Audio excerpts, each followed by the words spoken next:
from the Valley's News Channel. This is Channel 5 News at 5.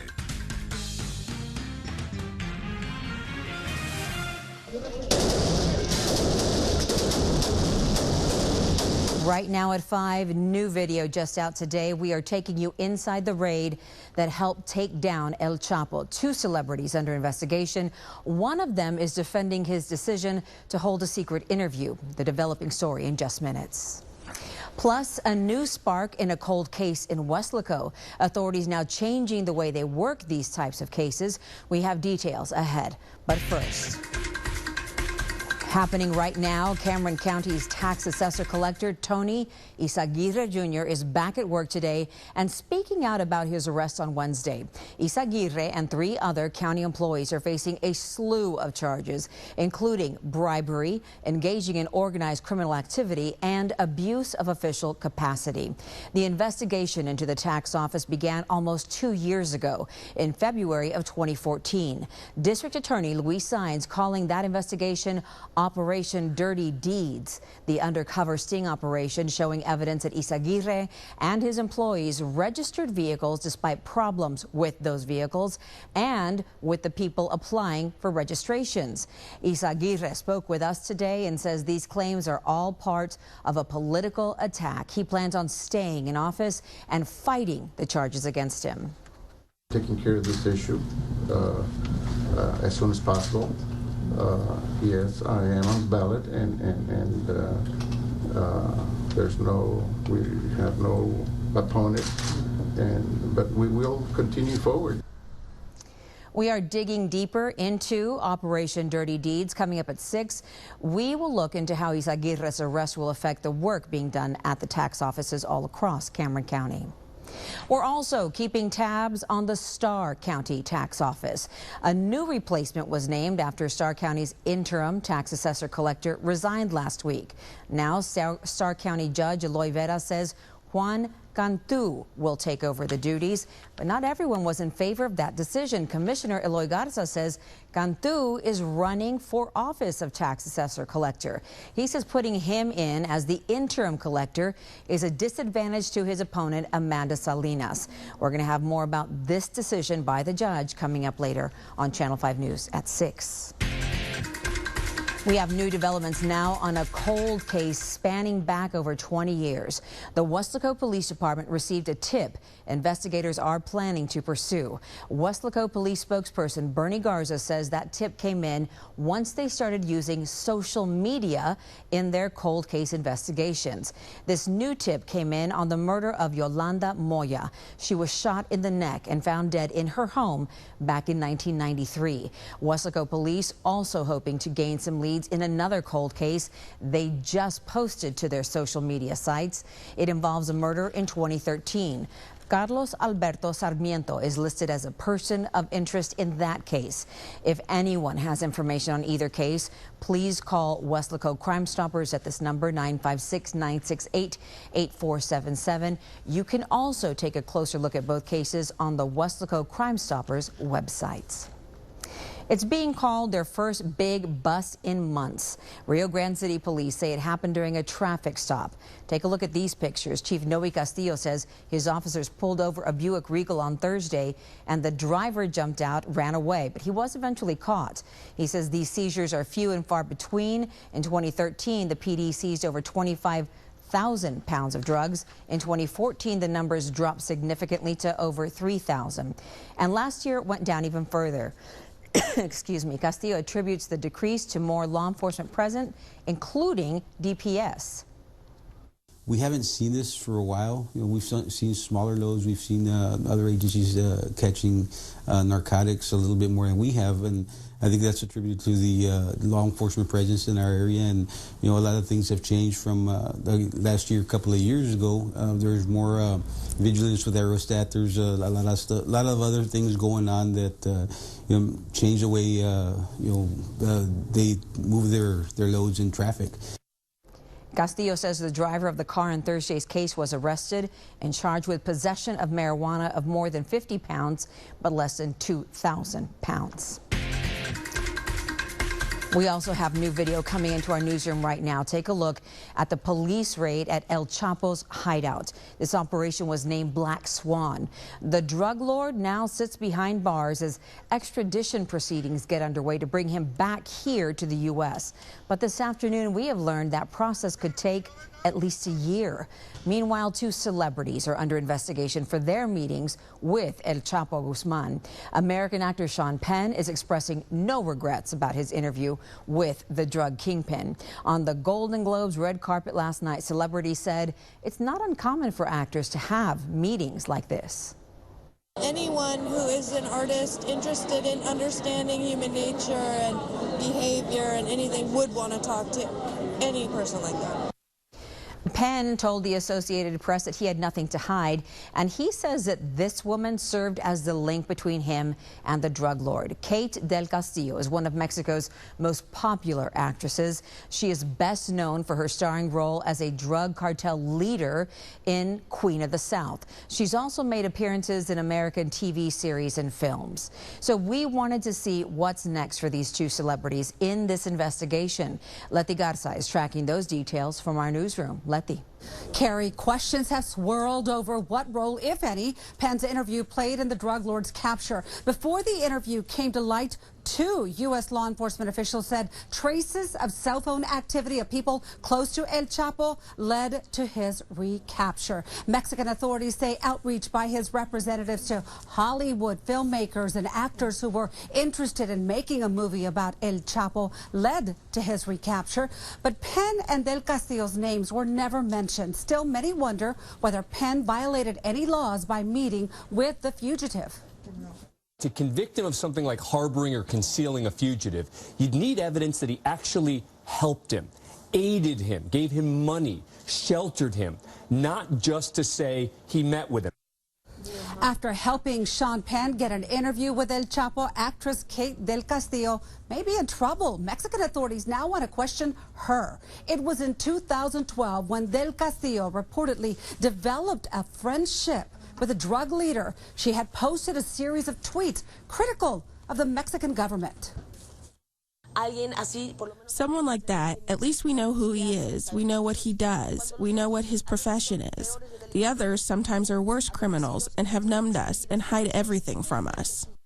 Well, Del Castillo has not commented since the publication of the Rolling Stone article. Mexican authorities want to find out exactly where the meeting for that interview took place. Penn said he met up with Chapo somewhere in the middle of a Mexican jungle. He said they even drank tequila and ate tacos during their 7-hour meeting. We'll continue to track this developing story. We'll have the latest both on air and online. You can follow us on our social media, or we're only a click away on KRGV.com. In the Channel 5 newsroom, Letty Garza, Channel 5 News at 5. This just in, the mother of the affluenza teen was able to get a bond reduction. Today, a judge agreed to lower it dramatically to $75,000. Tanya Couch is charged with hindering the apprehension of a felon. Couch took her son Ethan across the border following a probe into a possible probation violation for Ethan. According to the arrest warrant, she took thousands of dollars from a bank account and told Ethan's father he would never see them again. Tanya was brought back to Texas last week. Her son is still in a Mexican jail fighting his extradition to the U.S.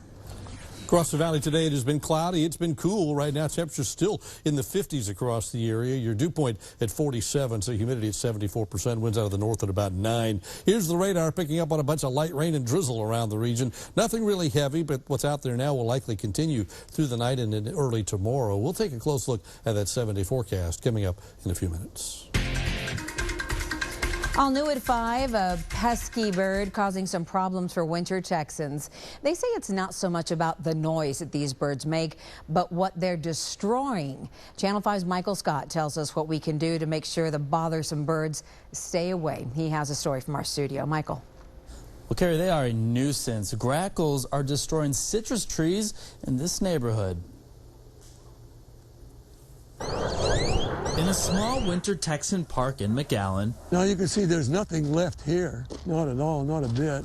Walter Willie and his neighbors. They took about everything off. are faced with the problem. And I would say at least 100 of those went to ruin. He tries to keep these grackles far away from his property. They punch a little hole right there in the back.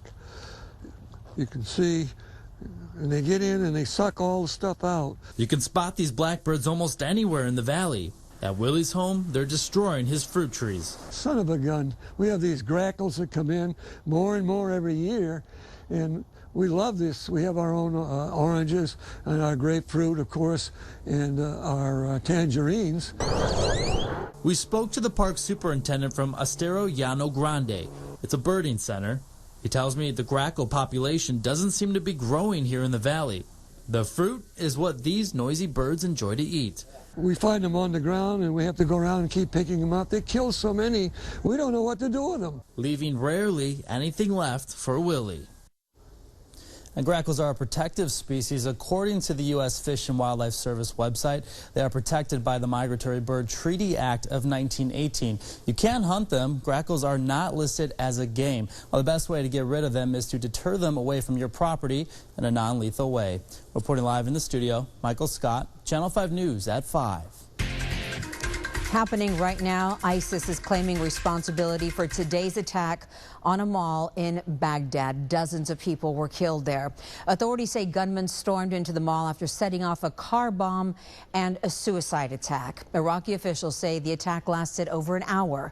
And right now, at least 50 people are reportedly hurt in that attack. 18 people now confirmed dead. ISIS now warning of worse things to come. A murder mystery involving an American overseas has investigators puzzled. They are now tracking a new possible lead in that case. We have the details ahead. And a tourist held captive by the Taliban released. The late-breaking details coming in from Canada next. Plus, a vote to punish a secretive nation. Congress now set to discuss North Korea's claim to nuclear testing. These stories and much more as Channel 5 News at 5 continues.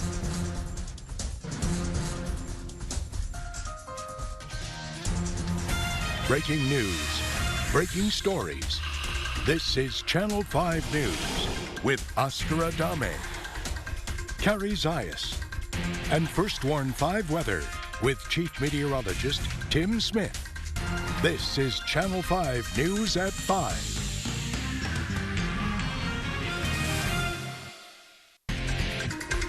Developing this afternoon, a murder mystery involving an American overseas is under investigation. Authorities in Italy found her body beaten and bruised in her apartment. Right now, there is no suspect. Police are looking into whether she was being stalked.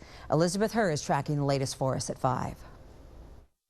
35-year-old American Ashley Olsen's murder in Italy is sending shockwaves. A beautiful, friendly, lovely girl, and it's an awful shock. Across Florence, where she lived, and Florida, where she was raised. She's not forgettable. She's unforgettable. Today, Olsen's father laid flowers at her apartment. She had joined him in Italy back in 2012 to do some work in art and modeling. But on Saturday, she was found dead in her studio apartment, on the couch with bruises and scratches on her neck. Her Italian boyfriend reportedly had a fight with her a few days earlier. He told police when he couldn't get a hold of her, he asked the landlord to let him in and discover the body. He and several friends have been questioned, but so far, no arrests. The key is the circumstances and events around her life at the time she died. In recent Instagram posts, Olsen mentions she may have had unwanted attention, posting pictures like these, adding the hashtag stalker.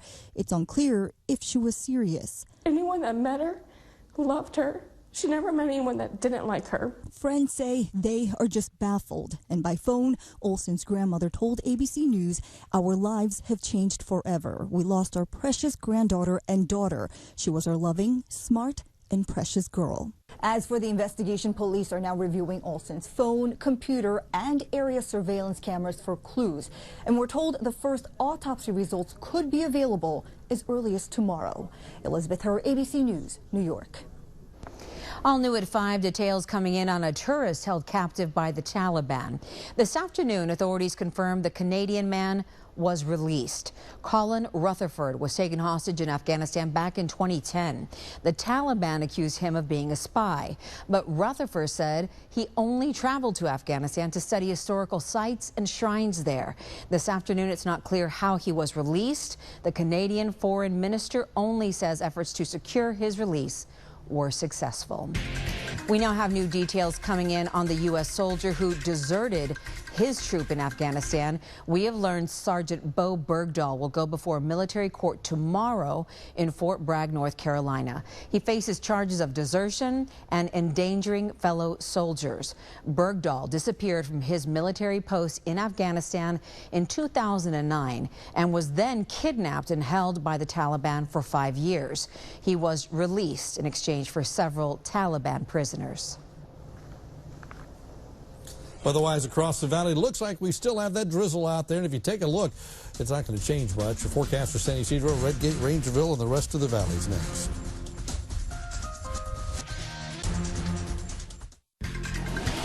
And now, First Warn 5 weather with Chief Meteorologist Tim Smith. Hey folks, this day started with just a lot of clouds across the area. Then as the day wore on, this light rain and drizzle kind of broken out, and that's what we're seeing now. None of this is real heavy, but it does make the roads wet and a little slippery for the drive home for a lot of folks across the area. And you can see on the satellite, it's just thick, and it's been there all day, the clouds have, and they're not going to go anywhere. I think the clouds stick around all night tonight, and all day tomorrow, and all day Wednesday, maybe Thursday. By the end of the day, we see some breaks. But this is early in the morning tomorrow. Still chilly, still cloudy. As the day goes on, the clouds don't go anywhere. And even into the afternoon and evening, we're still mostly cloudy. And it just stays that way all the way into Wednesday. And again, Wednesday, could be some spotty showers around. You see a little bit of green showing up. It's not widespread. It's not heavy. It's like today, just misty stuff. And even into Thursday, I think there may still be some action around until the drier air builds in late Thursday into Friday. Here's your rain chances, 40, 40, and 20. So it's not an all-day thing. It's kind of like today. It's kind of hit and miss, but where you get rained on, it's just kind of messy out there. That's the case now with temperatures in the 50s across the area. 58 Brownsville, 53 Weslaco. McAllen's at 55 at this hour. Our lows tonight should be back right around 50 or so. We don't go down all that much. Clouds are thick, and the dew points are slowly coming back up. And then tomorrow's highs, low 60s. That's about it. So another cool day with cloudy skies and that chance for rain and drizzle. So the normal high for mid-January, we're almost to the middle part of the month, is 70. We're going to go 61, 66, and then 71 on Thursday. So we do work our way back to normal, but it's a slow process. We'll get there by the end of the week and stay there at least into Saturday. Next front then on Sunday will change things again. Look at Texas. Even a few snow flurries out in the western part of the hill country earlier today, but that's all gone now. Pretty much all the moisture left over is right down here.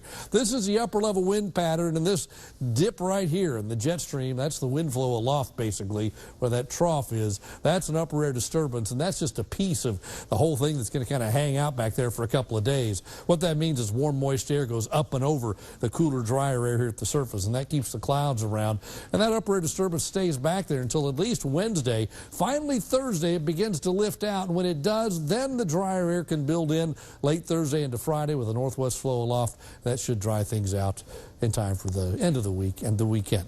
Headed north tomorrow, 40 degrees start the day in San Antonio, 35 in Dallas, Houston's 39 early. All the states see sunshine except us. We stay cloudy, which keeps us cooler than a lot of Texas tomorrow. So tonight, 51, clouds, chilly, a little drizzle around. Tomorrow, 61 for a high, cloudy skies with spotty showers, not much more than drizzle. Same thing holds for Wednesday. Thursday, I think by the end of the day, perhaps some sunshine as we dry things out. And then Friday, Saturday, some sunshine back in the 70s. Another front on Sunday cools things off for the second half of the weekend and for MLK Day in the early part of next week. That's your updated First Warn 5 forecast. Congress is set to take on the issue of North Korea's recent nuclear tests, how they plan to punish the secretive nation, coming up next. Plus, we are tracking the race for president. Candidates on both sides of the aisle are feeling the pressure as new poll numbers come into play. The late-breaking changes as Channel 5 News at 5 continues.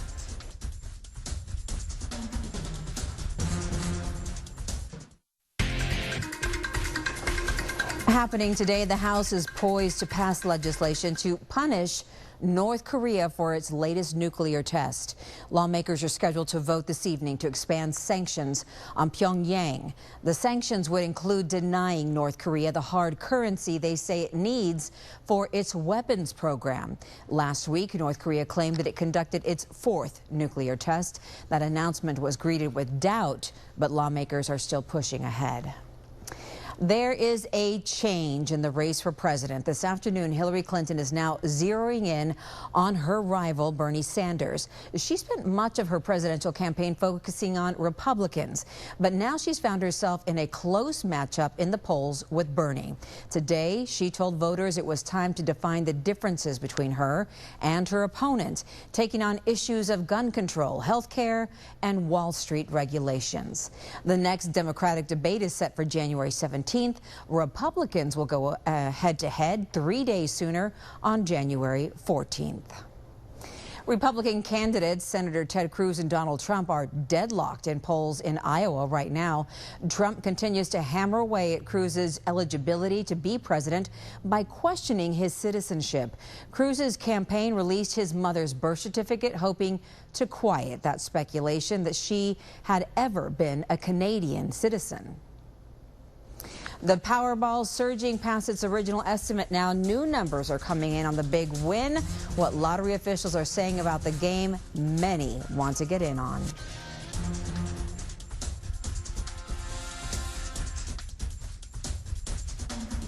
With just 2 days to go before the next Powerball drawing, the jackpot is already up to $1.4 billion. There's still no guarantee that anyone will have all of the winning numbers. Lottery officials say about 75% of the possible combinations were purchased before Saturday night's drawing, and they expect about 80% to be covered by Wednesday. They admit recent rule changes are making it harder for you to win, but they also say take the chance. You can still take home that money, and that chance is still there. $1.4 billion. Be nice, wouldn't it? Look outside right now. Drizzle. Can't buy anything to get rid of that. It's just here for a while. Through tonight into tomorrow. Your forecast calls for more of it tonight and tomorrow. Spotty showers left over on Wednesday. We start to warm up Thursday, Friday, Saturday. By Sunday, another front comes in. The model's at odds about exactly how strong and when, but it looks like next week could get quite a bit cooler. We'll check on that coming up at 6 o'clock. Buy a new sweater or coat with $1.4 billion. Thanks for being with us. Bye-bye.